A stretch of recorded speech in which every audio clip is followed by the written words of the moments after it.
Okay, Oh, yeah. hello everybody. Welcome to Doomer Optimism. I am here with Kev.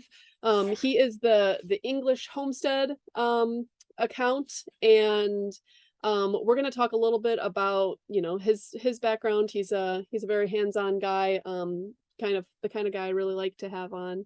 And we'll talk about a little bit of his approach to doomerism, maybe his approach to optimism, what he feels optimistic about. And this is an open session, so as we get more people joining us in the audience, we'll have questions that we ask. Okay, so Kev, to get started, yeah, okay, wait, so I'm joining, but it's actually Patrick. And I'm gonna hey Pat, I'm gonna switch this to speaker view, good, so that you're right in the middle. And Patrick, you can mute yourself. Okay, cool. So Kev, let's get started by we like to ask people about their what it is they feel doomy about, if anything. What is it that they feel like are the main challenges that we face in the world? What is the thing that kind of makes you worry, keeps you up at night, that kind of thing? I'd say at the moment my main one is it's probably like polarity. So like people seem to be polarized one way or another on certain topics and don't seem to come round to, don't listen to arguments at all. You have your opinion, you have your camp that you're in, and you stay there, and there seems to be no kind of coming back from that. And I think that's a worry. I always try and teach my children that you've got to look at everything from every point of view if you can. It's really hard to do. And then yeah, that's the one that really does worry me, especially with government and everything else. It's electric cars are the right thing to do. Well, and you have all these different kind of opinions that way, and and then you got the other argument, but there never seems to be anywhere that we meet in the middle. And that's my main doomer at the moment, I suppose, Yeah. is that. But yeah, I've been a well, I wouldn't say I was a prepper, but I've definitely been into preparedness for a long time. So I was kind of brought up on a farm, and it was in Herefordshire. We grew up. We didn't have much money, so we kind of grew up in a kind of what I later learned was kind of like how preppers want to live now, kind of thing. We grew up that way, trying to make sure that we had everything in kind of in place, and and I want to make sure that the kids are doing that as well, kind of thing. So if that makes sense. I don't know if I've gone Yes. off on two tangents there, No, you but know what? Actually, let's back up a little bit and yeah, tell me a little bit about your background, how you grew up, and a little bit about your project now, I guess, to to set the stage a little bit. yeah. So I grew up on we had 200 we rented 200 acres of a farm, all dotted around all over the place growing up. I got a brother and a sister, and we had very much the kind of an Enid Blyton. I don't know if you ever read Enid Blyton, but Mm-mm. very much an Enid Blyton kind of childhood. Animals and tractors and everything else. But we had to graft as well. We had to work hard. We had to. I'd done thousands of hours in a tractor in my teenage years. You know, for very little pay or no pay, or you got Was your it food. was it a like an actual farm for sale, or like more like a small holding? No, it was a proper farm. We had 250 sheep, and then the rest was arable. And then we'd also do loads of contracting. So Dad had we each, growing up, we each had our own tractor. Not, but it was our tractor, but it's the one you looked after because you worked in that tractor. So you made sure you greased it, you oiled it, you went off and did your jobs in it. Dad would draw us a map of where we were going, which farm we were going to in the dust in the mud guard, and we'd go off and do contracting from a young age. And I think that's why when I left home, I didn't leave home until I was about 24, and I really struggled in the evenings. As soon as I left home, I was like, "Oh, what does everyone do? What?" Everyone was like, "Oh, you've got your own house to run now and all this." And I was like, "Man, this is easy." I get home from work. Dad used to leave me a list of jobs to do when I got home. When I was being a carpenter, I'd get home from work and there'd be a list: go and cut this field of hay, go and feed the sheep, or go do that. So there was always something to do. So when I left home, I was like, "This is really bizarre, not to have this kind of list of jobs to do." But yeah, so then I fell into my trade as a carpenter.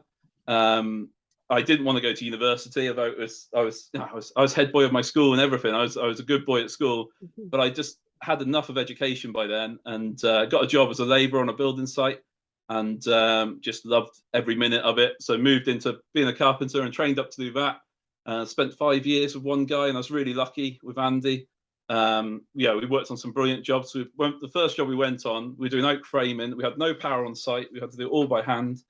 But we did that. We did eco-friendly homes. We did, we did a variety of everything.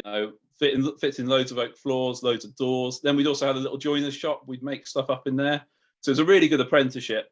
And then I went off and did management for a few years, and just hated it really, and wanted to go back to. My wife said that she married a happy man. We met at 18, so she'd known me my whole adult life. She's like, I married a happy man. Go back and buy a van, get your tools back out, and go and do what makes you happy. So that's what we did. And then we were lucky enough to buy this place. I was 28 when we bought this place, and 5 acres. So we just got a little semi-detached house, so a little small holding. And that's always obsessed with having our own base to run. So you could run a business from there, or you've got somewhere to fall back on. So Dad was always very keen for us to have a base, and we managed to afford it because property here is ridiculous money, and land is. And we managed to afford it because it's a 1950s semi. So it's not a very pretty house, and it's attached to another one, but came with 5 acres of land. So we think it put off the richer people. It's not a beautiful house, and made us want to, we could go for that. So that's how we managed to get it. And it's been brilliant, and I always wanted to make sure that we had somewhere in the countryside before we had children. So we had Evelyn, my eldest, we had her 2 weeks after we moved here. Oh, so wow. I made my wife move 8 months pregnant. So I was not a popular man. She frequently tells me I don't know how close to divorce I got. And then, we've got 3 children now. So we've got Evelyn, Melissa, and Alistair. And Alistair I delivered Alistair on the bathroom floor. Oh, really? Was that intentional, or was that he just? It was always going to be a home birth. Okay. That was the plan. We had all the gear, but and no idea, as the phrase goes. I always do the job in the local town, Malvern. I got a phone call from my wife, and she says, "You might want to come back. I'm feeling some contractions." And with my wife, it happens quick when it happens. That her whole family, all the females, all describe it as podding peas. So the longest we had was 1 hour and a quarter, and Melissa, the middle one, was an hour. And so I thought, I better go home. I said, have I got time to price a job on the way back? And she says, yeah, you'll be fine. So I started to go back, and I thought, I don't think I will be fine. So I went back, and luckily my best mate was here picking up my girls. And I went upstairs, and 10 minutes later, we'd had him. And I had the phone like that in my cradled in my shoulder while I was talking to the midwife as she was talking me through what to do. So it was great fun. And also because I've always been so into self-sufficiency, it felt like that was as bizarre as it sounds, felt like a real goal. Felt like we could achieve anything if we could do that together. Yeah, so. Right. And there's actually a couple of people in the little Doomer Optimism universe who have done unassisted births, not intentional.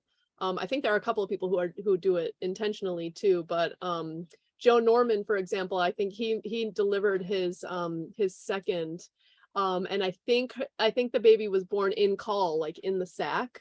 Which is so cool. Wow. And so it is super empowering. I want to go back to something you said earlier, which has to do with oh, hold on a second. Sorry, I got to mute somebody.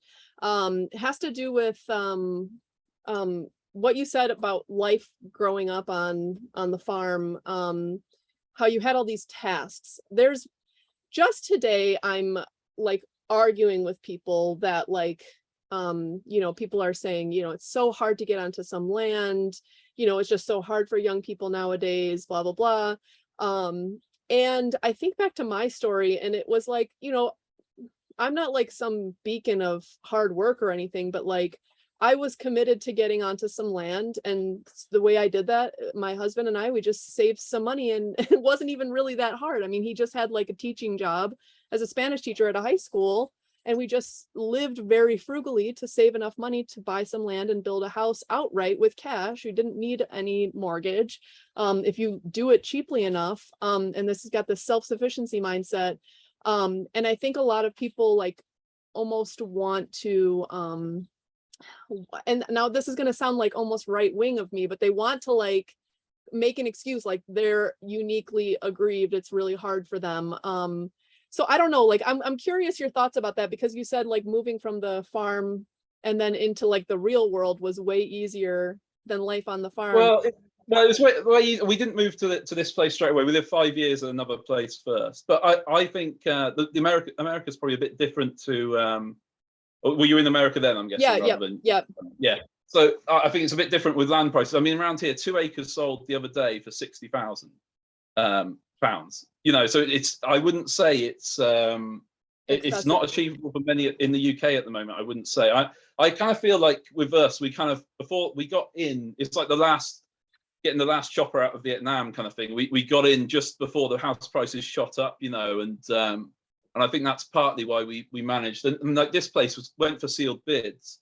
The guy was desperate to sell because he was trying to pay for healthcare in America, and we were proceedable. And I think it was just you know it was circumstance that we managed to get this place as cheap as we did, because we were ready to move, you know, ready to go. So I don't know. The UK it's a funny thing at the moment with houses and people getting on the market. It's really tricky for them, especially with inflation. I mean, even if you're saving a good amount of money, you know, your money's halving in 10 years. It can be really hard for people. So yeah, I don't know. It's the UK housing market is and it's different. It is different in the UK as far as I could tell, because I think you can earn less and land is more expensive, like relatively. But in the US, like there are places, I mean, I just like took 1 second to look up, you know, there's a housing site called Zillow, and it's like you can buy 10 acres with a house for like $60,000. And you could, if you had any kind of job that had like a salary, even like cash jobs, you could save that up in a couple of years and, you know, before we moved here. I mean, I was all over the internet every night. I was looking at Canada, New Zealand. I was looking everywhere to Italy, and I was like, I've got to have some land. I was going to leave the UK if I couldn't find some here, and it's just by chance. And I think, you know, it would have broke my parents' heart. We're really close family, you know. I'm close with my brother and sister as well. My wife's close with her family. We're very family orientated people, and it would have broke their hearts. But you know, I don't think I could be without a bit of my own space and, you know, some freedom to do what I want to do. You know, have my own workshop, have, you know, chickens and sheep or whatever, you know, that kind of thing. So yeah, I can see your point, but I got a friend who moved down into Spain because he couldn't afford anywhere here, and he's just built himself a house in Spain, and it's amazing. You know, he's built a straw bale house on 5 acres that he managed to buy out there, and they've lived in rented accommodation for 4 years while they built it. They've had low end of issues with planning and everything else, but they've got it. You know, they've done it. Yeah. So, yeah. And I'm curious a little bit more too, like there's also been a little bit of a debate in like Homestead Twitter. There was a thread a while back about how, like, I guess making kids do farm work can be I mean, the guy who wrote the thread, I mean, he was talking about his own family and how his parents were like basically fundamentally abusive. So, I mean, if you're going to be abusive, like you're abusive in the city, abusive in the country, you know, it doesn't really, I think it's not necessarily an effect of living in a rural area. But I'm curious your like approach to how you grew up doing farm work. Like how are you thinking about this with your kids? My kids have got it easy, you know. It's like everyone looks back on it, and my dad would say the same about me. So that one's it's a good topic for conversation. I think, you know, work and jobs and not doing it for money. People are like, oh, do they get pocket money for doing that? I'm like, no, that's just to live here and have this space and live in this beautiful place. They have to do some work, you know, and they have to do some jobs. You know, when I come downstairs, I want the dishwasher done. I want my breakfast cooked, you know, and that's just a little job. And we do it all together. You know, they cook the breakfast for everyone. It's not just my breakfast. Sometimes it is. And, you know, or I want them to go collect the eggs. I want them to help me harvest raspberries or dig the potatoes, you know. And actually, you know, if you don't make it too much of a chore, it is enjoyable. I always remember, like, I did used to moan a bit as a teenager, I'm sure. But I used to love it as well. There was some really fun parts of it. And I came away at 16 with a trade, really. You know, I was a farmer's son, but when I left school at 16, I had people ring up dad and offer me jobs to work on farms, you know. So that made me feel really good, you know, that people actually respected my opinion. I remember we used to have these sheep and used to have some fields down the bottom of the farm that led to a river. And I'd go and check the sheep every day. That was my job. You know, I used to look after the different flocks that we had in different places and go and check on them. And I'd come back and say that the sheep are lame. We need to get them in and run them through the foot bath. And then you'd have Dad and Gary, who worked for Dad, and Ian, my cousin, who worked for my dad as well. They'd act on what I said. You know, at 10 years old, I could make them go down and we'd run these sheep and we'd sort their feet out. You know, and that gives me an tremendous sense of responsibility. You know, and it's like growing up as well. I was always involved in talking about finances. We never had much money, but from a young age we talked about it and we planned things out. And I remember Dad had to go and work away at one point, and Mum was like, Mum didn't want him to because she didn't like staying on the house on her own and things. And I remember Dad sitting there and he told me, and he wrote down how much he was going to earn and slid it across the table. And I was like, I think Dad should go. That would be all right, because I knew how much easier that would make everything for the rest of the year, you know. And it was only a week away or something. So it was, I think involving kids early on I do wonder, you know, in our village here, I say that the kids are too soft because it's quite an affluent area here, and I think they wrap them in cotton wool too much, and they don't have jobs to do. And I'm a scout leader, and when they come, and I am a little bit sterner than perhaps their parents are, and I don't take their kind of whining when we go on a hike up the hills, you know. And I think it comes as a shock to some of them, but it's going to come more as a shock when they come into the real world. You know, what's that phrase? The worst thing you can do for a kid is, you know, I can't remember what the exact phrase is, but basically giving them an easy life is kind of ruining them for the future. I'm not saying it's not going to be enjoyable, you know. I think that's key. My kids are all, I don't know if you've seen pictures on the internet of my kids. They're always in the workshop with me. You know, a lot of stuff I make, I've got one of them chipping away at something in here, and it's nice. So obviously they see it as fun as well, you know. But yeah, but they're not looking at it as a monetary value yet, you know, and I don't want them to yet either. You know, I've got to teach them other values first. I think that's really important. I love that. I just wanted to briefly give the opportunity to either Patrick or Thano to say something. If you guys have anything to add, I'll just wait a second. I don't know if either of them are near. And oh yeah, go ahead. Hi, I'm just saying hello. It's my first involvement, and I'm just nice to be here. And I saw this by chance about 10 minutes ago, and it's nice good. to make it. Yeah, welcome. Oh yeah.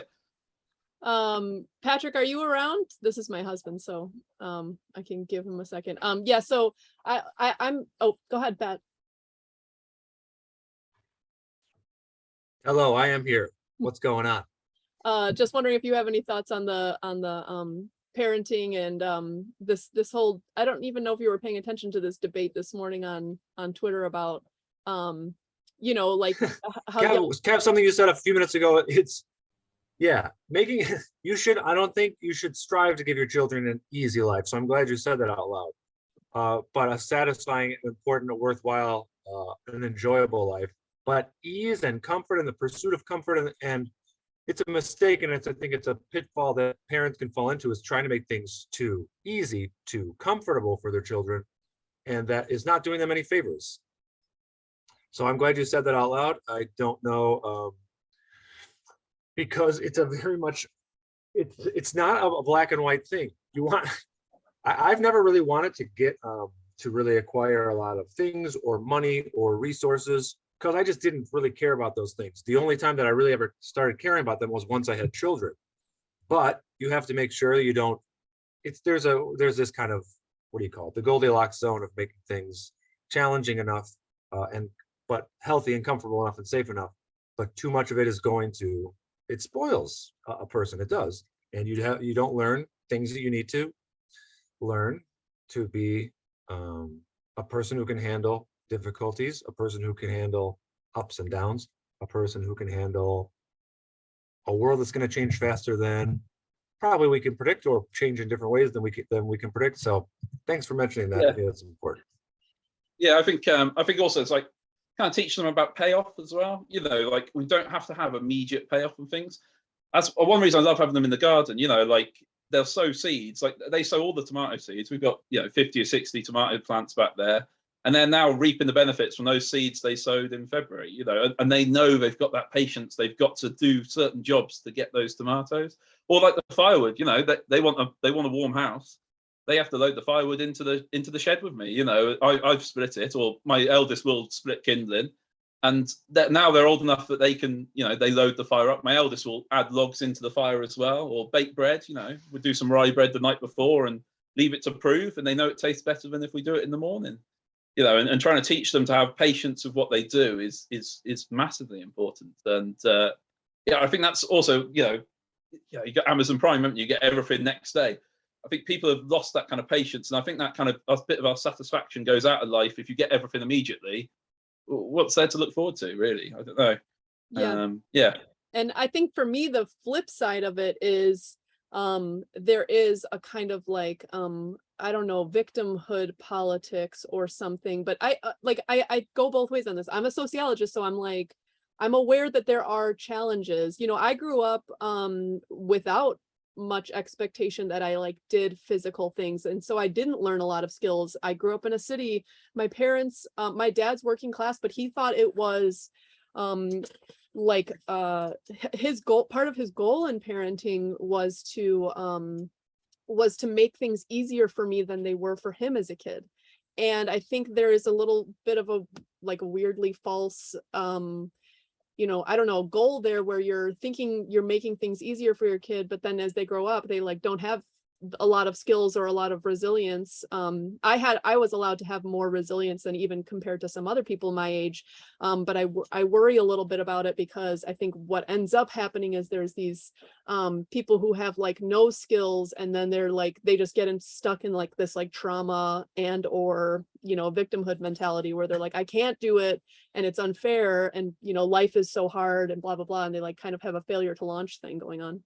Or instantly want to be good at something as well, you know, like it's, you know, I do some wood carving and people are like, how long did that take you?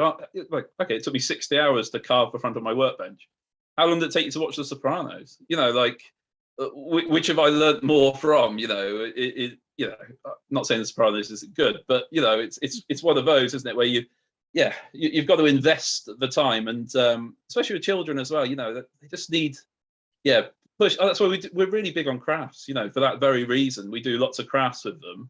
And we've just been on holiday for a week, and I hire a pottery. I have done the last 2 years now. We hire a pottery for a day, and the five of us go on the potter's wheel, and we go and we make, you know, little pinch pots and stuff like that. And we do it all together, and they see that me and Claire aren't much better than them. You know, so it's nice that you know, especially my boy, 6 years old, and the guy was like, he's really good on this wheel. The instructor was, and he's just pulling the pot straight away. But it's nice to learn something together and see that kind of difficulty in not having the instant skills there, you know. And I think Dad made it harder for. It didn't make it harder for us. You know, it was just life, really.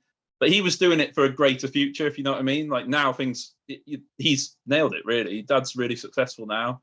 It happened around the time I left home. I don't know if it has anything to do with it, but he's got a really successful business now, and you know, he's got a lot of guys that work for him, and you know, the groundwork was all put in to make it easier for him when he got older, you know, long term. Patrick, did you want to say something? No, okay. I was just going to ask, when you were a kid though, did you ever feel like frustrated or annoyed, or like, why do I have to do this, or other kids don't have to do this? Sometimes, whenever I'd say it, Dad's answer would always be, "We'll go set up and live in the town then." And I'd always go, no, okay, I won't moan.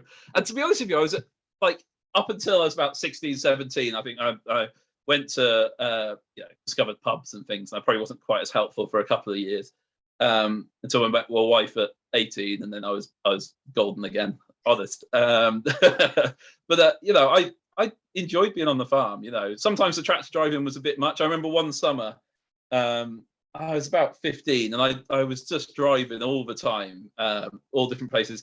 And I remember breaking down to Mum, crying because I couldn't sleep because I kept changing gear in my sleep. You know, and I was like, but it's only just a few weeks in the summer holidays when things are busy and you just have to pitch in, you know. And yeah, it teaches, like now, because all our partners, my brother and my sister's partners, they all say that we've got this guilt when we're not working. We have to be doing something all the time. So I struggled even to watch TV. So that's why I write so much, is because I really struggle to watch TV. So I feel like I have to be productive all the time. And I've got this kind of, they call it the Alviti guilt, our partners do. And so we've got this Alviti guilt. And Dad would ring me up on a Sunday and say, what you been doing today? You know, It wants to know that I've been doing something productive. So yeah, it always got that as well. So That's yeah. funny. That's cool though. I mean, it's just so different than like, yeah, the way things are going in general. And I don't know, my doomerism has a lot to do with like just general social trends and culture. You know, and it's like what you were saying at the beginning, people not even being able to speak to one another is like the scariest part, because being able to work through a lot of these things takes incredible amounts of nuance, like incredible amounts of like good faith, like conversation. And that is what really freaks me out, because you know, somebody might hear you say that story and say like, oh, bootstraps, you know, pull yourself up by your bootstraps attitude, like, you know, this, and just say a bunch of, you know, things to dismiss you or dismiss your point of view, and not think that there like might be something useful there. Everybody gets pushed to the poles of the argument, you know. Yeah, definitely. I'll tell you what, though, I've got a lot of faith in the next generation coming up. I know people moan about the youth of today, and I think they always have. But being in scouts, I'll tell you, anyone that moans about kids, just go and spend some time with some scouts.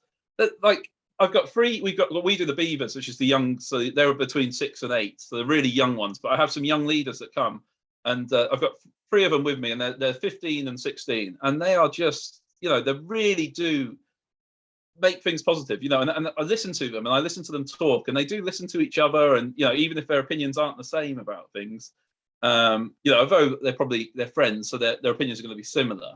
But I've got a bit of faith there in the next generation. Maybe perhaps they're, you know, social media has kind of made my generation maybe a little bit toxic in some ways, and perhaps the older generations. But I'm hopeful. Well, maybe it won't do it for the younger ones. Perhaps that's my optimism, but maybe it will. I don't know. I hope so. Here in Uruguay, it's so cool how the kids are.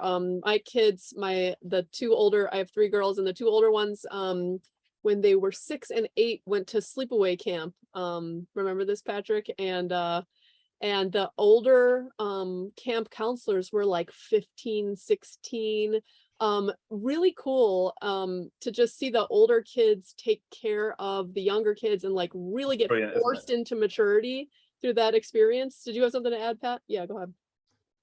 Well, also that today is at school, they're celebrating Children's Day, which was on Sunday. It was on Sunday, so it was not a day off from school, but they take a school day and just have a celebration of Children's Day, which is an official holiday here.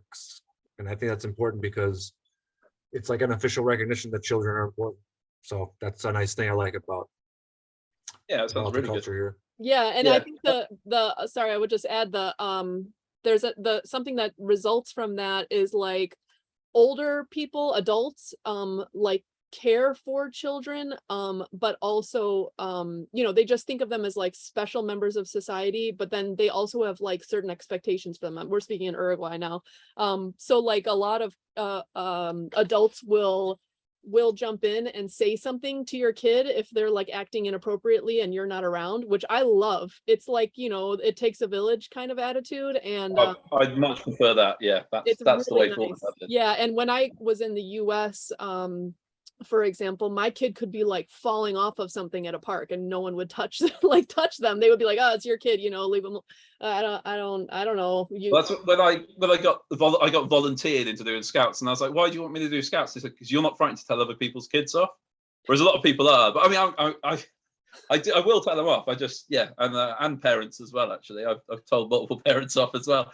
But you know, I think probably do need a bit more of that around. Yeah, and I think and just in general, you know, something I think about a lot is it is really good for kids to learn how to adapt to various relationships with adults and various relationships with hierarchy. Like, you know, this guy's in charge of me, but he's like got a different kind of authority than my dad, and that my mom, and then my teacher. Like, these are all a little bit different. I'm just curious. I want to make Patrick talk about being a basketball coach in town. Do you whip them into shape during basketball, Patrick, or are you soft? No, as best I can. I try to be appropriate about it. So I don't know. We do tell them over and over when they're goofing off, like, we're here to do a certain thing, and that's important. And I think it's important, even though school, at least in the United States, school has become too much, like way too many strict, regimented expectations put on children. In it is not a bad lesson to learn from a young age. Like when we're doing a certain task, like try to focus on that task as best you can. But no, like yeah, I'm allowed to like keep them in line. Yeah. I'm Yeah, not so I've whipping always them, been literally. keen to make sure that scouts and stuff isn't school. You know, school, they need less school, if anything, you know. And actually my kids don't do any homework, and the teachers come up to me and go, oh, your child hasn't, and I was like, and they won't be either. You know, you've got them for 6 hours a day, I've got stuff to teach them. You know, they're not just sat in front of the TV all the time. We've got stuff to do. So, you know, and I don't, obviously it changed at secondary school. My eldest will probably have a very rude awakening in 2 years' time when she goes, because they have to do it there. Yeah. But up until that point, I'm not going to make her, and not if I don't see any benefit in it either. So, you know. I love that. Okay, so I want to switch to yeah, your optimism, the kinds of the different things you're involved in. I want to hear more about your carpentry. I know you also mentioned to me that you teach different classes for, like, you know, the elderly, this kind of thing. So talk a little Well, bit. I do. Yeah, so I make so how I make my living really. So I make items to sell, and I sell them online, and I do carpentry in and around the village. Really, I don't go much further than that. But to be honest with you, I just work for what my best mate he's got a few houses in the village, and we just do some maintenance with him. And then I also do these talks. So I do. We have garden clubs over here, and they are generally older people. If I go in there, I kind of half the average age quite often. You know, and there'd be 30, 40, 50, 60 people there. And I do talks on, I do probably 1 or 2 of these a week during the autumn, winter and spring, none in the summer because all the clubs go and visit other gardens then. And I go all around these little village halls, all around Herefordshire and Gloucestershire and Worcestershire. And I do talks on unusual vegetables. I've got 2 talks on those where I talk about 30 different ones, or fruit and vegetables and herbs. So I talk about 30 different ones on 2 of those talks. And I've got a 3rd talk in the making. I do one on preserving as well, which has always been a real passion of mine. Obviously, spent a lot of time preserving with mum growing up, you know, hulling gooseberries and making lots of jams and things like that. So talk about fermenting, and then we just talk about, I've just got a talk on ourselves as well and what we do, and you know, talking about home birth and things like that. And so that's one way I make a living. Yeah. And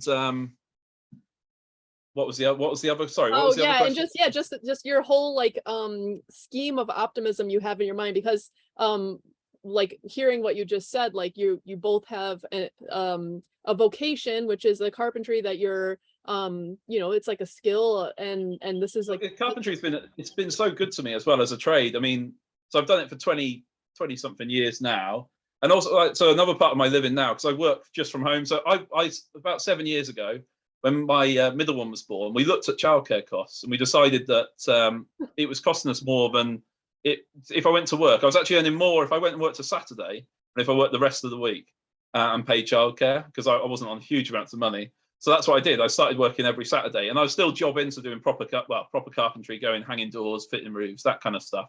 And I'd work the school holidays as well, and then I'd be a full-time stay-at-home dad in the week.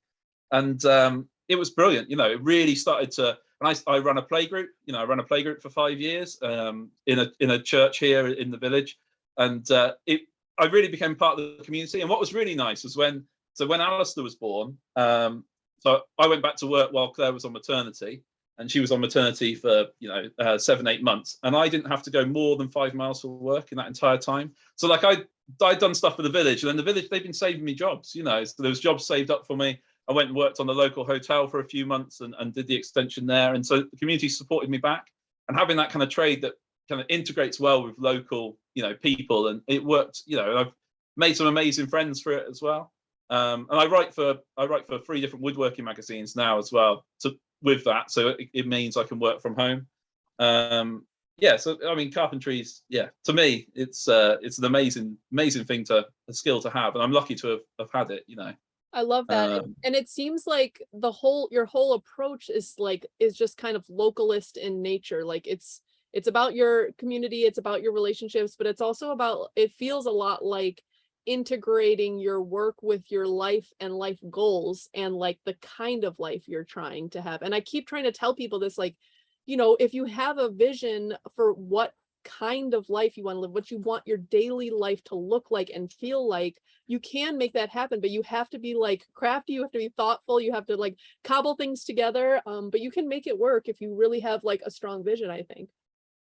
Yeah, I always talk about social capital, you know, like the more you invest into stuff, I mean, it's karma, you know, it always comes back, you know. So like, you know, I did the play group, and it was a bind, especially at the end. I didn't want to, you know, by the end, the last thing I wanted to do was drag out a load of toys, make some smoothies and some cakes, you know. But I kept doing it right till Alistair started school, and yeah, I got work from it. I made friends from it, and so like one of my best friends in the village now, me and her, we used to like we basically like kind of pooled our children. So you know, so that when we were both stay-at-home parents, I'd just have her girls over at mine, or she'd have Alistair with her, or you know, and we'd pick them up from school, and people didn't even know whose child was who at one stage. It was really quite embarrassing. So, God, sorry. Yeah, go ahead, Pat. No, Ash, what you were just saying about how Kev's got this like kind of holistic approach. This reminded me so much of the stuff we were writing with, remember Josh Centers, who was doing the newsletter where he was asking different people how they dealt with different ideas and challenges. Prepping, And especially. honestly, like listening to Kev, yeah, and listening to Kev, it's like he has those things very well figured out. He's almost like a case study of how to do that. Of all I didn't have it at the start though. A composite of all different suggestions people made. It's impressive. So I'm glad I didn't know it was gonna be this good. I come into self-sufficient. I mean, example. I've been obsessed with self-sufficiency since I was about 16. I mean, so obsessed. Like when we had our first holiday, me and Claire, we booked a place down in Cornwall, and I took John Seymour's Guide to Self-Sufficiency with me at the age of 19, and I read it twice in that week. You know, so she knew what she was getting into. So I always say I don't feel guilty about the life I make her lead. You know, and it's. I know he's looking for the book right now to show you that we have it, but yeah, we have it, and we love that book. It's a great book. Wait, I want to give Thano. Did you have anything you wanted to add for the moment before I move on to the next question? No, not really. I might show my face. I'm just really enjoying this. Hi. Good. That's it. Great. Yeah, so I have a follow-on question because you and I went back and forth a little bit on email organizing for the home economics class that that I'm organizing, and that's coming out next week. And you said that you lean left in your politics. I probably shouldn't have said anything, should I? But it's good because you know, the thing about doomer optimism in general is that we're all over the place. And I love that. And I want to talk about that. My intro question though is like, there is almost like an anti-self-sufficiency in the left, in my opinion. And I don't know, at least in the US right now, like there is a lot of like, you know, we just need to fix everything top down. We just need to control and make sure that all of the bad actors are just controlled by the government or something like that, by good policy, I think. And I struggle with that because I do think that there is like a historical leftism that is pro self-sufficiency, and I don't know where that group went. And I'm curious your thoughts on that. Yeah, it's a really tricky one, isn't it? It's kind of like you know, like talking about doomerism before. My main worry at the moment is automation for the children growing up. You know, like one of my main worries is, you know, that kind of thing taking over. And yeah, it's a tricky one, isn't it? So like leaning left, yeah, historically, you know, Luddites, things like that, you know, I could go down that route, but it's yeah, I'm not sure how to. Sorry, what was the? No, you know what? Really let me just ask you. Well, Thano, did you have something you wanted to add? I think I could probably help preface this. The UK, because Kev, you're from the UK. There's right now you have the party in charge is the one that leans right, that's the Conservatives, and they're a very, very unpopular party, especially within younger demographics, because they've been in power for 10 years, and there's a general narrative around them, and it's very popular and it sticks. Very similarly to the narrative that the Democrats had around 2016, I think. I'm not sure though, because I'm not English, but this is what I see online. And since I study in the UK, I see this when I'm over there as well. And that's why, on a moral standpoint, it's more comfortable to say you're left-leaning. and on a policy standpoint, it's more of a murky road because the Conservatives have been in power so long and they've overseen so many dramatic things that they still choose to blame things to previous regimes, even though those were over a decade ago. But they've been in power for long enough to make a difference, and you have to take the current state and blame it on them. But they'll say, well, absolutely not. The funny thing is, even though they're so unpopular, there's been no ground made up on them, which is interesting. The thing is, as it goes, kind of like, you know, we do blame, you know, them for the last 10 years, but as they create, you know, my problem with the right-wing government at the moment is every rule they make doesn't make anyone's life any better. We seem to be getting more and more rules and more restricted in what we do, and I think that's my kind of, perhaps that's my left-leaning self-sufficiency, is I want to move, you know, perhaps less rules, you know, and we can do more things and, you know, be less restricted.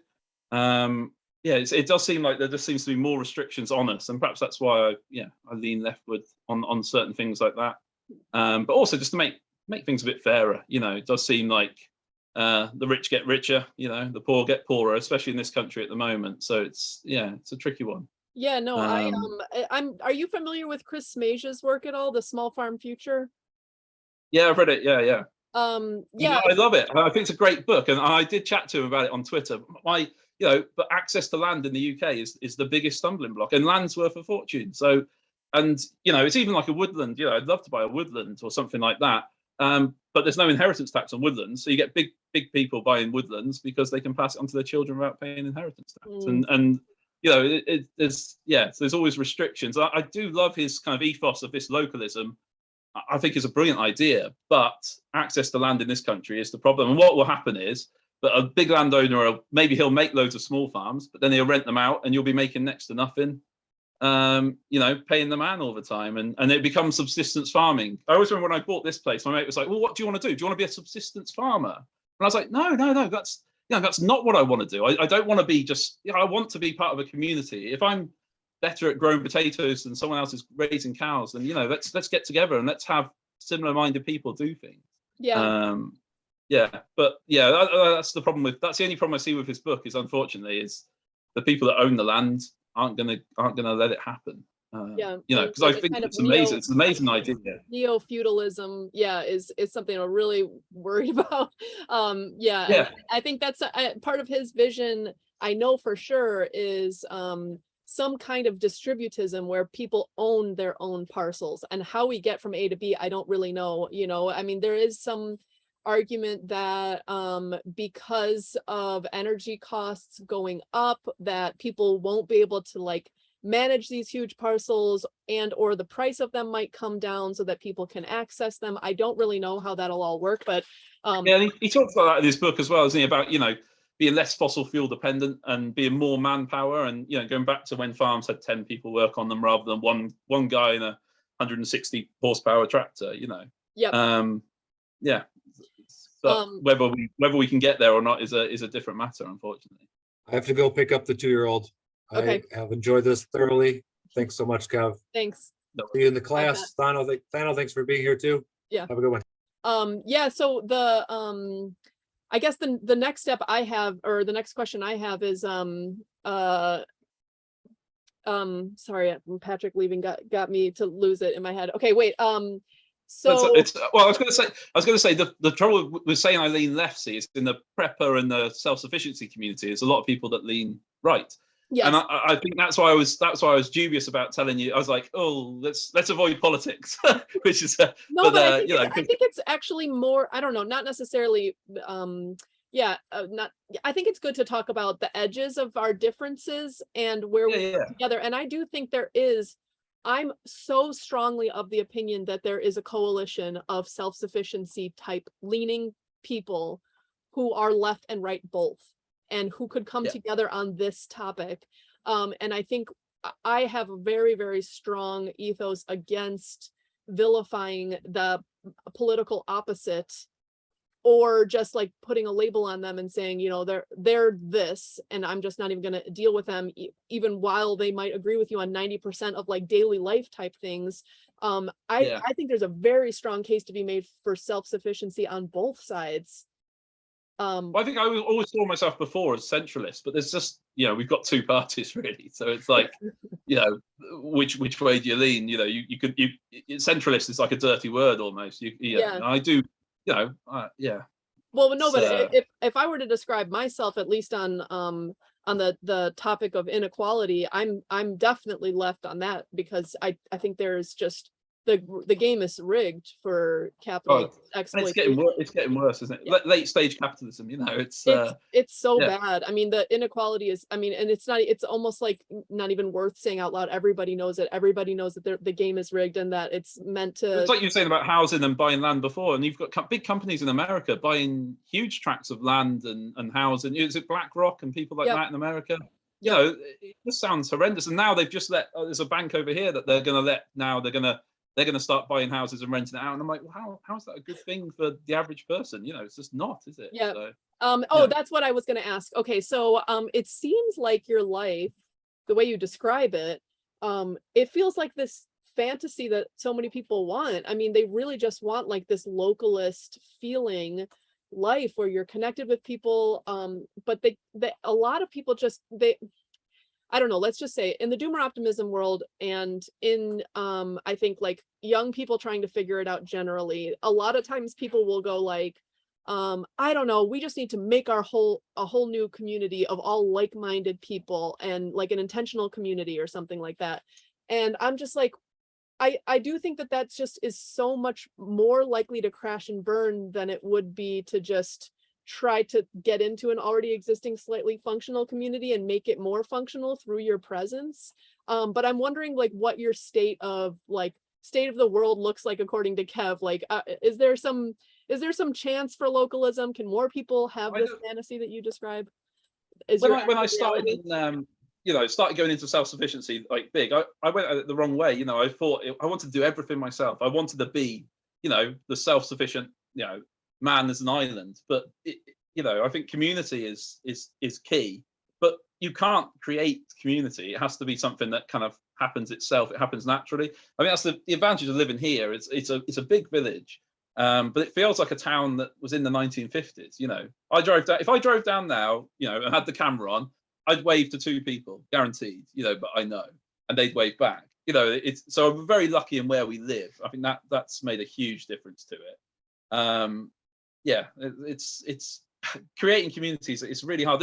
You see these self-sufficient communities pop up, and some of them, you know, there's one in the village in the other side of the town here, Ledbury, and that's meant to be still going quite well. I think they've got a manor house or something that they split and they do things together. But so many of them you hear crash and burn. So yeah. And are you from the place where you live now? I'm from the same county, so I grew up about 30 miles from here. And how was like integrating, not having grown up there? Well, I was, you know, so I was a little bit worried, but obviously, so I pulled up, and we live in a hamlet of there's 4 houses here, and 2 doors down there's the patriarch Ken, who lives here, and he's a fencer, been as a farmer before that.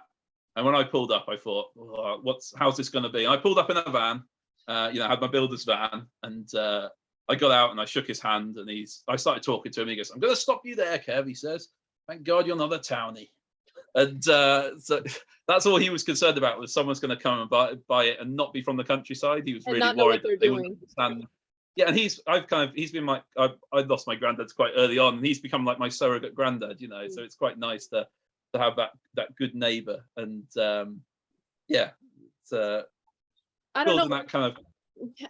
So this is so funny, because it sounds to me like, you know, I say this all the time and people don't understand what I'm saying, but I say like, just be a normal person. And by that, I mean like relate to people, understand where they're coming from, understand the kinds of things they like, and see if you can, you know, make that kind of thing positive, have a positive interaction with them around. Avoid things that are negative, you know, like their political opinions are miles apart from mine, and we just don't talk about it, you know. Yeah, And I'll get the girls to go drop them some eggs off, or when we bake a cake, I'll I'll get them to cut 2 slices off, and they go take 2 slices down. You know, they carry them down it's only 50 yards down the lane, and they carry them to them. And when we went away last week, they looked after my chickens all week, and I come back and I bought them some pies from the local butchers as payment. You know, it's just nice, isn't it? You know, but I think being positive and surrounding yourself with positive people, I always think is the key thing. And that's the great thing about this village here is I've landed on my feet. You know, I've got some brilliant friends, absolutely brilliant friends. We do loads of stuff together. And that makes it for me, you know, really. But it makes me want to do more then, and you know, build a pizza oven so I can have more friends around, you know, and stuff like that. I don't know, yeah. And I think that like the counterpoint to what you're saying is, or like the alternative, a lot of people in the US are like, I don't know, they're almost like tech pilled, like they think everything has to be solved from like started and designed from first principles, and we need to make a like-minded community, and we all need to like agree and be like-minded to come together, and we're gonna, you know, make new forms of governance, and that's gonna fix. I can't imagine a worse community than people filled with me. Honestly, I'd hate that. I just need different people. Right. And then I mean, I just think about like how much interest there is when you meet someone who's different, but you're just alike enough that you can get along on some project or something like that. But how much more interesting it is to talk to somebody who's not exactly saying the same thing you are all the time, or like, Definitely. you know, on the same, like, and some tension is good. I mean, some amount of tension where you're like, oh, I don't know if I agree with you on that. As long as you're friendly. My best mate in the village, he's borderline genius. You know, he's a very clever guy. But we see things. I'm dyslexic. I see things very differently to him. You know, and I think that. And then when we come together on a project, and we haven't done it in a little while. But we used to meet up every Thursday night, and we just build something for fun. You know, we build it over a series of evenings. We built a CNC machine. We built bread box. We built a weird cider press that didn't work. You know, but it was just fun, and we got to see how each other's minds work. And when we work on projects, and actually him being different to me is what makes a friendship really good. I think, you know, I wouldn't want him to agree with me on everything. Is rubbish, isn't it? Yeah, I agree. You know, so like-minded isn't always ideal. No, and maybe that's where communities fall down. I don't know. Yeah. But also I think, you know, expectations. If you like, we joked about moving in with some friends, you know, before we bought this place. We could buy a big, you know, if we pooled our money and our resources. But my idea of a hard day's work and his was not. Sorry, this isn't my friend. This is a different friend. Were completely different things, you know. And I think I'd then end up getting frustrated, and I think because I feel like I was putting more in, and maybe that's also why these communities don't work. You know, some people get lazy, some people graft really hard, and it's hard to find a middle ground, isn't it? Yeah, and then I've read a lot of books about it. Yeah, and and I think then there is a point where if there is difference, then enters in your forced coercion somehow. You have to be more like me, or I have to be more like you if we're going to be different, and for it to be fair. And you don't want that. Like, I really don't want to be telling other people how to live their lives. I'd much rather just be in charge of my own life and work together with them in a way that like is mutually similar principles, separating. Yeah, similar principles is the key, you know, the cornerstone. Me and my wife had such different upbringings, you know.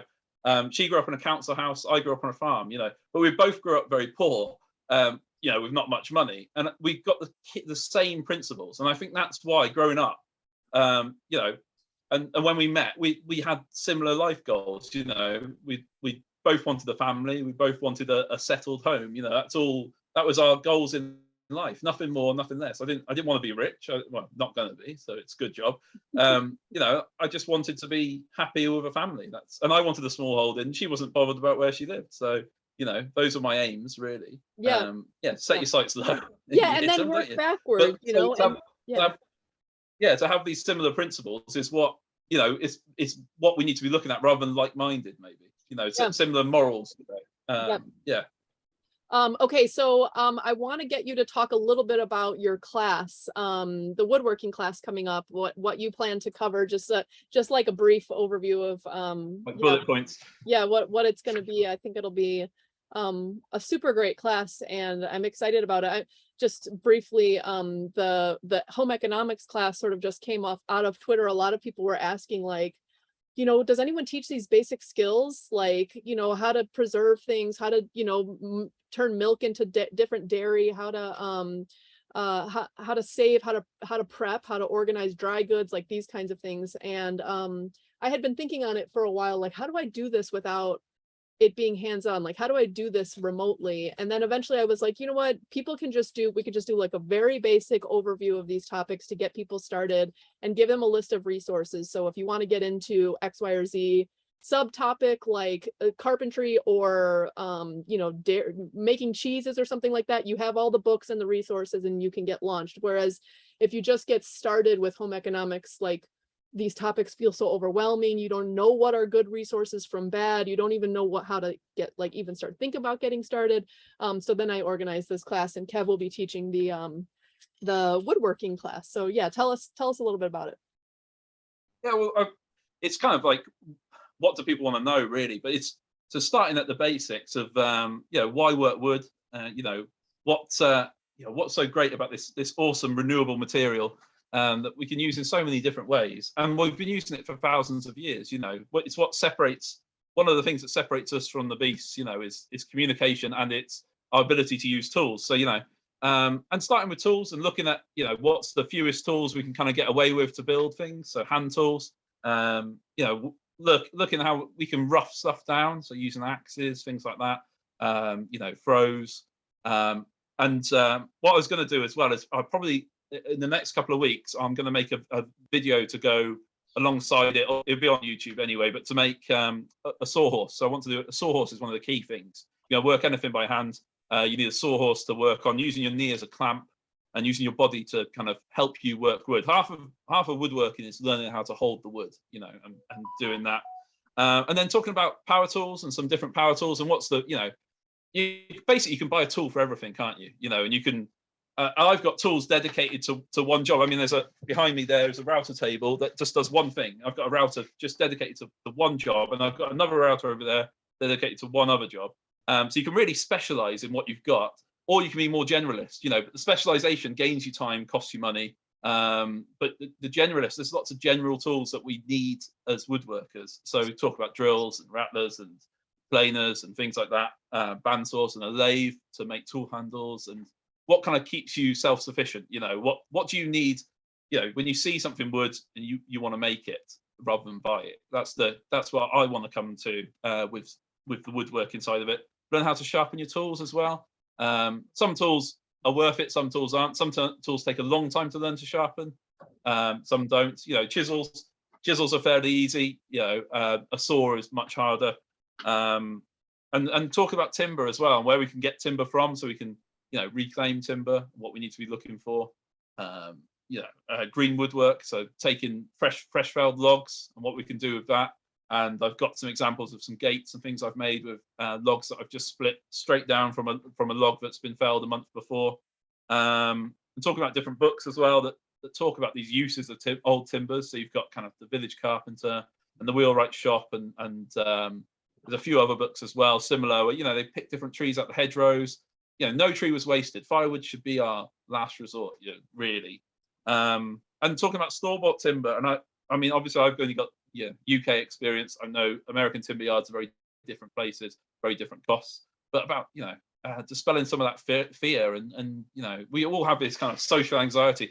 I hate going to the builders merchants. It always feels like you don't have car boot sales over in America, do you? But we have car boot sales here where you have to haggle over everything you buy, and sometimes going to a builders merchant feels a bit like going to a car boot sale. You've got to haggle over every single thing. Well, they try and rip you off. The other day I have 700-800 quid's worth of timber at least a month, and I had £1,000 worth come the other day, and the top board was ruined, and they still expect me to pay for it. But don't accept it. We don't need to accept that. I would just add, sorry, I want you to keep going, but I just add, there is also something like for sure, me as a woman, maybe I could get away with it more, but like knowing what to ask for, knowing what I'm looking for. And I think as a woman, I can get away with it more, because I can be like, I don't know, I'm thinking of something like this. But as a man, like I know my husband does not want to go in not knowing what he's asking for. He hates being like, and the worst part is that in Uruguay, it's words for things he knows in English that he would know in Spanish in Mexico, but the words are different in Uruguay. So now he has to Oh ask. man, He's like, oh man, he's just like, I know it's something like this in Mexico, and then they're like laughing at him because they've been in construction their whole lives. They know what the names of these things are, and he like has to ask every time. I feel so bad for him. He's really good about it, but it does suck when you don't know what you're talking about. Definitely. I always remember I worked for a guy, and he wanted to buy some scaffold stuff. And he didn't know what any of the things were called, like swivels and cut blocks and all that lot. So he rung up, and he'd ring up different scaffold firms. He'd go, oh yeah, just want to ask a question. What's that, the spinny connector called that kind of joins two on an angle? And they're like, oh, it's a swivel. Swivel connector. It's like, oh, thank you. Okay, bye. And then he gained all these different names of his knowledge that he needed. Admittedly, we've got the internet now. This is 20 years ago. But so he gained all these different words. And then he'd ring up the proper place where he's buying it from. He was like, right, yeah, I want 6 connectors. I want this, and just listed it off like he knew what he was on about. So yeah, I thought that was quite a cool way of doing it. No, but like you said about being a woman going in, Mum got she went for just a sheet of hardboard. They tried to charge her. She couldn't get in the car in the end, so she had to take it back and have her money back. Brother went in. They charged him a third of what they charged Mum. He didn't even ask for a difference, just because she's an old lady and they thought they could get away with it. I hate that. I know. The builders merchants are. And it is like there's two things. One, it is really empowering to know the names of things, what they're supposed to cost, what you actually want. Like the more you gain that competency, the more empowered you are. But I think the other thing that's related is more and more, there are less and less just this sociologically, economically, less and less like people who know how to do these things, like tradespeople. Younger people aren't going into it. And so a lot of times, I mean, I'm hearing these stories of people trying to hire contractors and just waiting months and months. So I think there's something people get angry when I won't take on work. They genuinely get annoyed with me, and I feel guilty actually. I haven't taken. I work in a tiny little workshop where I'm sat now. It's 32 foot by 10 foot. It's not a big workshop. I work alone, but my mate who took me on when he trained me to be a carpenter, he was my age, and I'm like, oh man, I haven't done that. I haven't given back to the industry yet. But there's still time yet. But I think there's an issue with getting people to do anything. Right, and so I think like even to the basic level of like fixing things in your house. I mean, just knowing how to fix basic things that break. It's really empowering because you don't really know. You don't know. Maybe you can't hire someone and something is sitting broken for weeks or months because you don't have any basic skills. I think like, I don't know, I just think about the self-sufficiency thing, that all of it feels really empowering, and there's really not a downside to just having these skills, that people can't take them away from you once you have them. Well, when I say about when I do my talks and stuff, they say, how self-sufficient are you? I'm like, I'm not self-sufficient, not by a long stretch. I'm self-reliant. So it's how we grew up as well. We did the barn conversion when we were at Mum and Dad's place. We made it into a farm shop. Well, it was like we sold dried flowers and things, and Dad did everything on that himself, and he would never think of getting anyone in if he could do it himself. But he worked as a builder for a little while, and it gave him those initial skills, and and he could develop them from there. But a lot of it, people go, I wish I was as practical as you, and I'm like, practice, and you will be. Yeah, and it's all just practice. And I would say coming from like growing up in a city, like I was saying, I didn't get a lot of skills growing up, especially as a girl. I think my brother probably tagged along with my dad on more things than I did.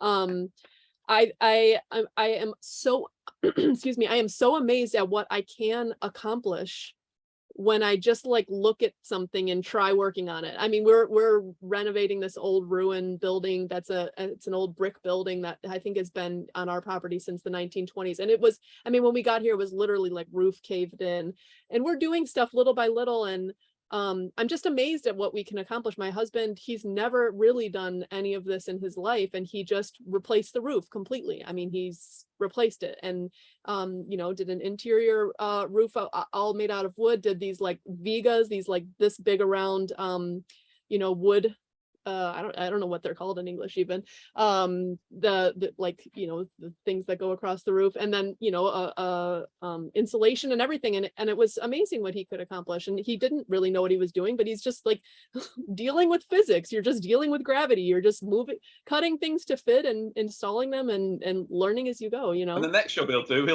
he'll be so much quicker at the next time he does it. But we're really lucky now as well. We've got we're visual learners, aren't we? I'm kinesthetic learners and visual learners. We learn through doing, but we can also learn through watching, and having YouTube and that at our fingertips is really important. But also there's a lot of chances and people that don't know what they're on about as well. So and you get those on building sites. You know, people turn up on building sites, you think you've got no clue what you're doing, you know. And so yeah, and I think that's also a worry that people have is, if I get someone in, are they going to be any good? Are they going to be better than I could do? You Right. know, that's a massive issue, isn't it? You know, when you're doing any work on your house, I hate it. So we did an extension, and I had my mate who's a bricklayer. He came for I think 11 days. I have a mate who's a plasterer, and that was it. I did everything else myself because I'm just so paranoid about someone coming in and being rubbish. But Yeah. those two are mates, so it's all right, you know. And I've worked with them for years and years. So. This is so funny. A friend of mine, a Swedish guy who moved here to Uruguay too. He had some friends come, and they were making like an earth structure, an earth building, like mostly made out of straw bale and like clay plaster and all this kind of stuff. And the base of it, the platform it's built on is these tires that are hand pounded in kind of like the earth shipbuilding. I don't know if you're familiar with that, but they went and set it up, and he had his friend come who I think was like actually an engineer. A friend came from Sweden, and they set up he set up the tires, but they weren't square in the foundation, and they're like 350 pounds or something each. And he was like, I mean, I got my friend to come, and we have to like basically start over moving them and getting them all square, you know, because he didn't like line it up right or whatever. And it's just in Uruguay too, there's a lot of unskilled labor, like a lot of people who will take jobs as laborers, but you know, who don't have necessarily the skills, but you know, want to take on the work. And you know, for a lot of times we've like tried to hire people, and they also just don't show up. So that it's been a real like lesson in self-sufficiency. Like, all right, if we want this done, we're going to have to learn how to do it, and if we want it done right, we're going to have to just like pay attention to detail and do our best. And it's been a really good lesson where you can't really outsource it, so you have to do it. Yeah, and also, you know, making yourself do that is really important, isn't it? We built a cob oven, so like a pizza oven last year with the kids. And what I did as well is I built the base out of cob as well. So because I thought, actually, if they build the whole thing, they've got that kind of ownership of that, you know, that skill set. And the other day, the best thing with it was the other day when I went out there and I was like, what are you doing, girls? And they'd mixed up some cob and they were fixing the cracks themselves. Oh my God. Without talking to me. And I was like, well, they know that material now. You know, we did 2 hours a day because I didn't realize how much of an undertaking it was building this, you know, 3-foot high base. It's so it's labor 2 hours a day for months, you know. Yeah, So yeah. they did it with me, you know, every step of it. And it gave them this kind of, so they've got this kind of skill that's ingrained in them. I don't know how long they remember it for, if they remember it when they're adults or not. But, you know, at the moment, they've got this kind of, this way to work this material that they know, and it's under our feet, you know. And that's the beautiful thing with timber as well, you know. It's everywhere, but we don't use it to its full advantage. You know, and I fell into the habit of thinking I had to buy everything, buy all my timber rather than, you know, finding what's around me. Yeah. I have a couple of friends who just started basically like their own what is it called, wood, where they cut their own wood and plane it. What is that called? Oh yeah, like a sawmill. Well, sawmill. What Yeah, do you sawmill. mean? Yeah, sawmill. Yeah, they started their own sawmills, like their own woodlands properties. Brilliant. Because like things were getting so expensive, the quality was so bad. They would literally just bought like these mobile sawmills. I have two friends, one Jordan Hedberg and Matchton Timmy, who's also going to be in the class. He's going to be teaching beer brewing. Yeah, just got their own sawmills and then like kind of for themselves, and then just kind of started a business on the side. Like, oh, I can actually undercut in price the industrial wood producers, and this is all like sustainable and small scale. It's cool, it's exciting.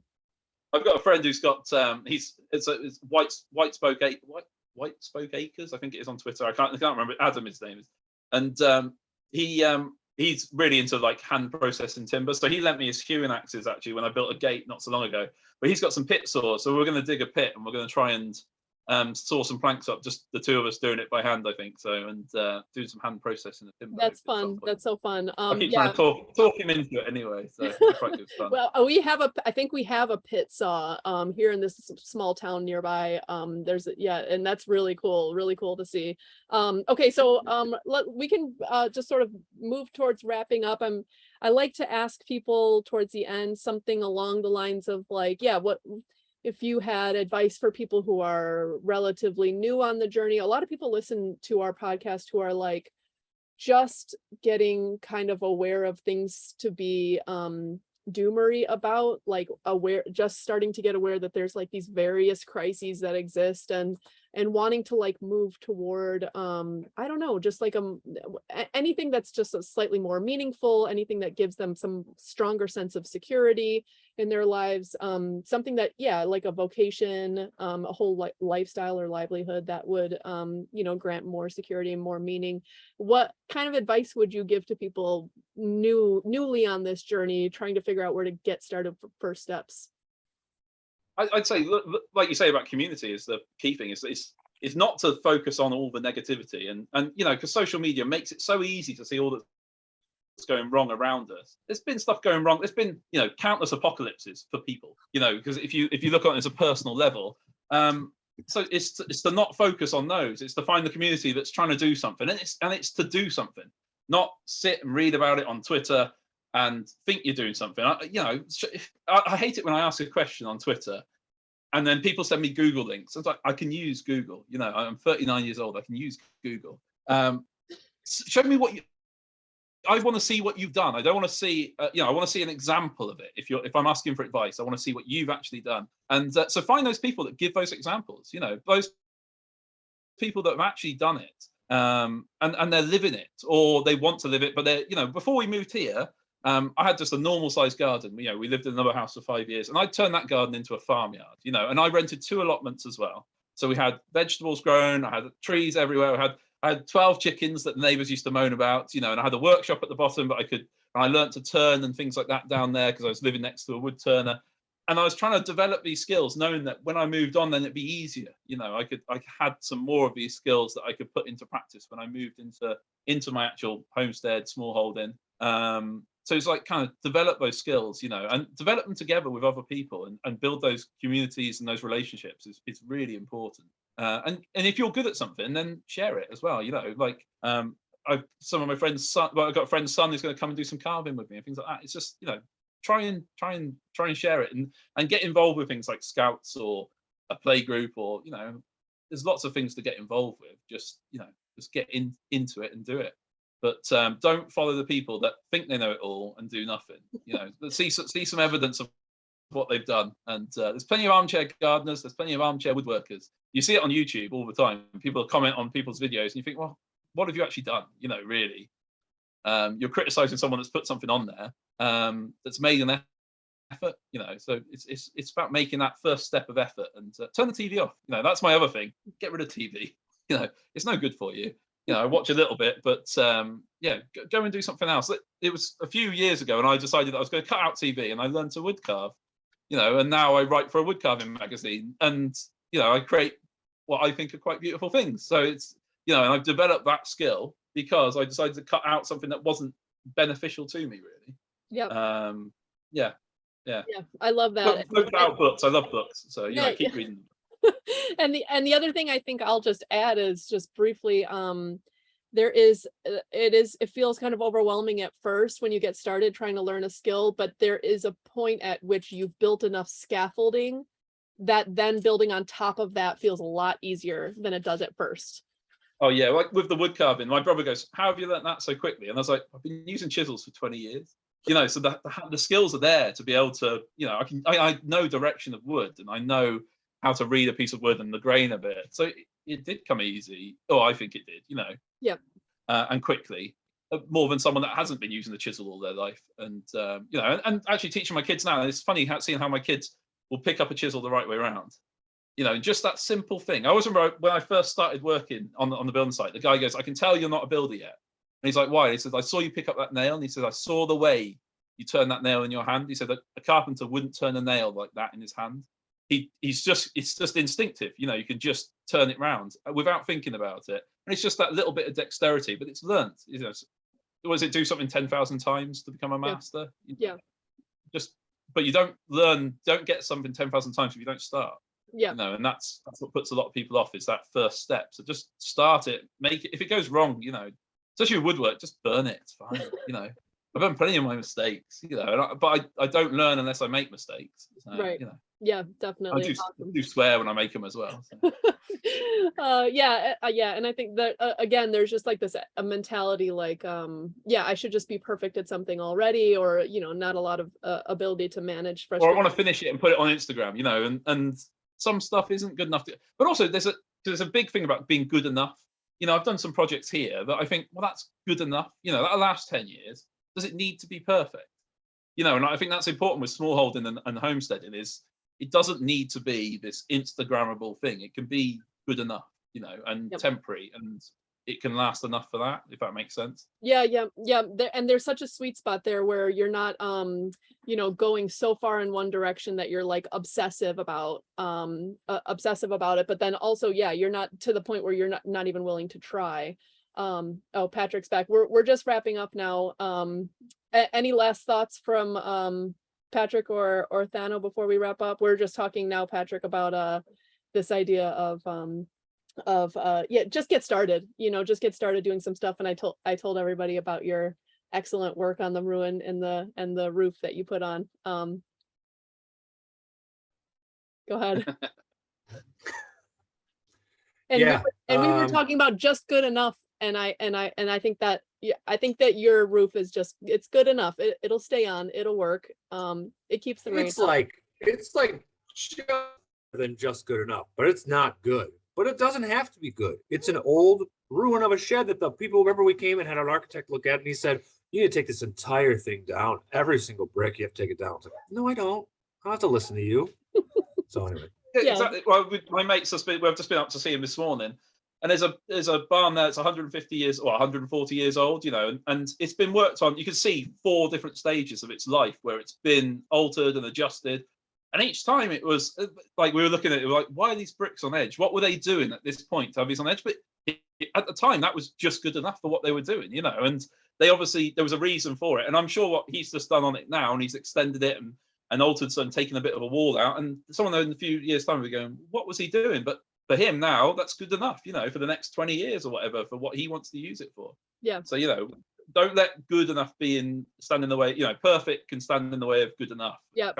So, Totally. Awesome. I can't wait for your class, Kev. This was so awesome. This is going to be so fun. I think I really can't wait for the whole home economics class. Like, in general, I get a little frustrated because there are all these millions of like galaxy brain type people who are like, come take my class and I'm going to teach you about like the future of regeneration or something like that. And then like, I'm teaching this class and I genuinely think everybody in the class is like so interesting. They're like genius at their topics. They're like autodidacts. They have like a million different interests. I'm like, these are the real galaxy brains, but you know, a lot of the real galaxy brains don't self-promote a ton.